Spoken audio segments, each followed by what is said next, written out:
Hello scholars, welcome back to the Kemet Maasai Academy. This is part 3 in our student motivation. You notice I still have those words on my board, student motivation. So this is video 3.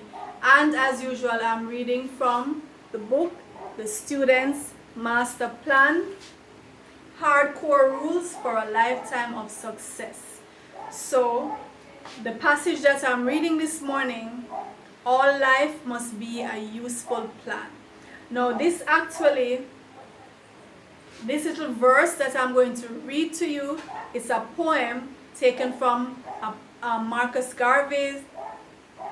It's a poem written by Marcus Garvey, and I took this passage from the poem, this paragraph from the poem, and this is our pledge.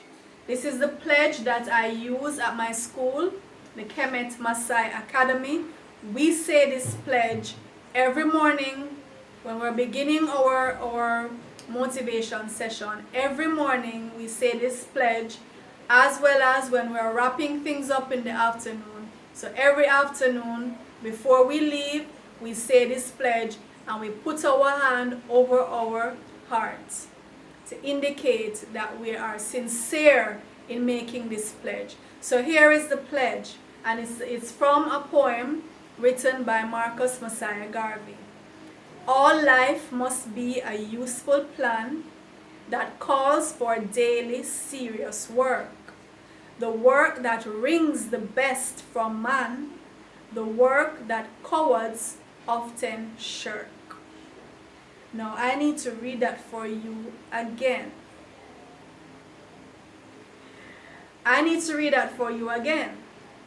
All life must be a useful plan that calls for daily serious work. The work that wrings the best from man, the work that cowards often shirk. Alright, so here's the discussion.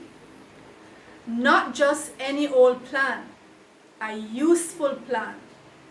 Not just any kind of work, serious work, daily. How do you make a useful plan? Decide exactly what you want to accomplish. Estimate how long you want to take or have to take to do so. Subtract the everyday things that you have to do, factoring in time for rest and recreation. Divide the goal by the balance of time left over. Multiply the answer by how badly you want to achieve that goal. Add indomitable spirit. Voila! A useful plan. What is serious work? It is the type of work that ensures that at the end of it, you are at least one step closer to your goal. It is the type of work that is structured in such a way as to make the best use of the time allowed to it, leaving no room for idleness. It is the type of work that does not fall prey to procrastination, putting things off. Serious work is focused work. It is done in a place that has as little distraction as possible. A place that is quiet, clean, and conducive to study. For the student who is bent on success, several hours of daily serious work is imperative, non-negotiable, mandatory. A certain number of hours of diligent, consistent, and purposeful practice is necessary to hone any skill, whether it be playing the piano, learning French, or mastering algebra. No one ever mastered anything without practice, without serious work, daily. Even during the holiday period, or especially during the holiday period, daily practice is essential so you stay on top of things and don't relapse. If you are on Christmas break or summer vacation, still set aside a few hours daily for revision, practice, and reading ahead. It will propel you that much farther than your peers who were having fun all summer and neglecting to practice. 2 whole months of no constructive academic work will spell disaster. Let them call you a geek and a nerd. Scientific and technological progress to which humanity is indebted is directly proportional to the availability of geeks and nerds, right? So you know you're going to have folks, you know your peers, some of your peers are going to come and say, but you need to lighten up a little, you need to loosen up a little, you're always so focused. No, I'm not saying that you should not play. I think that play is an essential part, a very crucial part of your development. You must be able to run and frolic through the forest, through the meadows with abandonment, right? Throw yourself across the field, roll in the dirt, sing and play. That's very important, not just for building your muscles, but exposing yourself to the sunlight, the fresh air, and the bonding with your peers or your siblings. That is important. So you must factor in play as well as you must factor in rest, recreation, relaxation. All of those things are important. However, you must also factor in time for daily serious work. And as the passage says, even if you're on vacation, even if you're on summer holidays. Now for most students, summer holidays is 2 months or 10 weeks thereabouts. No, if you abandon your study, if you feel that summer break is just for playing and having fun and going to parties and hanging out with your friends on the beach, nothing wrong with that.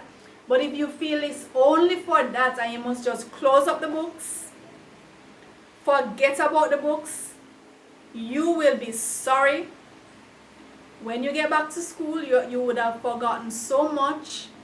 And many of what you learned, you're going to have to relearn. Because any skill takes practice, it takes honing. You can't just learn it and tuck it aside or throw it over your shoulder. It's something you have to build on. It's something you have to keep doing, keep practicing it. That's how you're going to hone the skill. That's how you're really going to know the thing. And remember, we are not at all ever encouraging you to swat, to just try to memorize something. You should try to know the thing, experience the thing, understand the concept, the basic concept, and then you won't have to be drilling yourself and trying to remember what's it again. When you understand the thing, you automatically remember it. Or even if you forget certain things, once you understood and you were a part of that process of learning it, you can go back to scratch. You can start over from scratch and bring yourself back to that place. Because you understand the process, the concepts. Now these are things that you have to, every now and again you have to go back and refresh yourself. You have to revise. You have to learn new things. Expose yourself to what other people are saying about the topic. Don't just listen to what your teacher is saying. Your teacher might teach the topic and taught it well, and yes, you get it. But I tell you what, if you listen to what 5 other teachers say about the topic, I bet you will learn 5 new things about the topic that you thought you had mastered.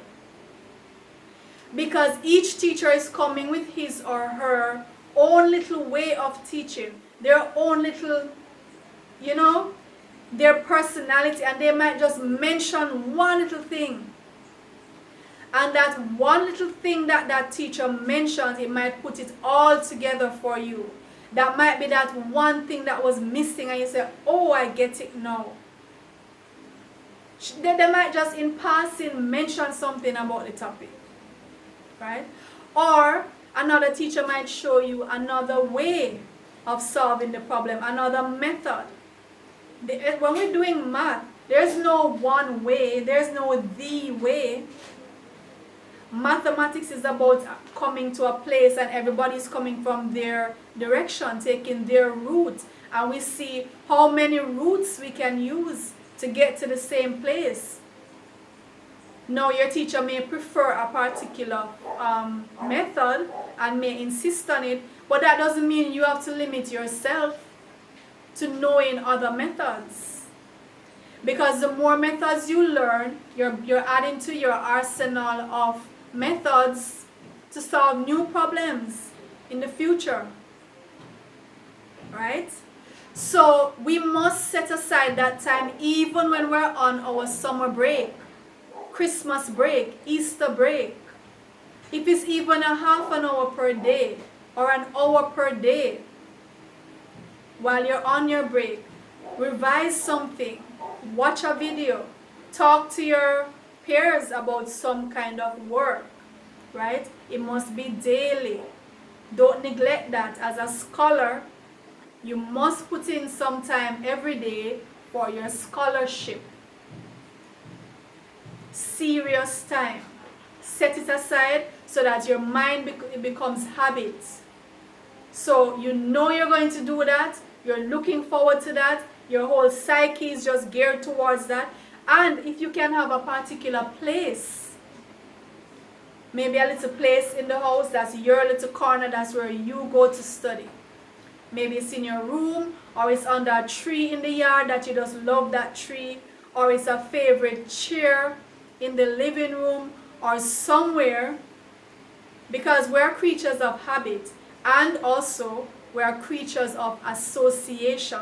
Your mind works by association. So if you get your mind conditioned to say, whenever you see me sit in this chair, or whenever you see me go under this tree, it means I'm in the frame of mind for learning. Your mind will help you. Your mind will say, okay, I see her heading, or I see him heading towards the tree. That means I need to get myself ready for learning. That's how your mind works. I'm not saying you can't have a random place and just go and study, sure. But the more habitual you make your study, the more your mind will work for you. Because we are creatures of habits. Right? So let me just read Mr. Garvey's verse again. This is one of my absolutely favorite poems, and this verse in particular. Right? And this is our pledge. This is the pledge of my school, the Kemet Maasai Academy. Our students must say this pledge twice daily at least. So I'll close with the pledge. All life must be a useful plan that calls for daily, serious work. The work that wrings the best from man, the work that cowards often shirk. And you know, to shirk means to run away, to abandon your duties. Cowards abandon their duty. They abandon their work. We're not going to be shirking our responsibility. As scholars, we are going to do daily, serious work. Okay? And we're going to have a plan, a useful plan.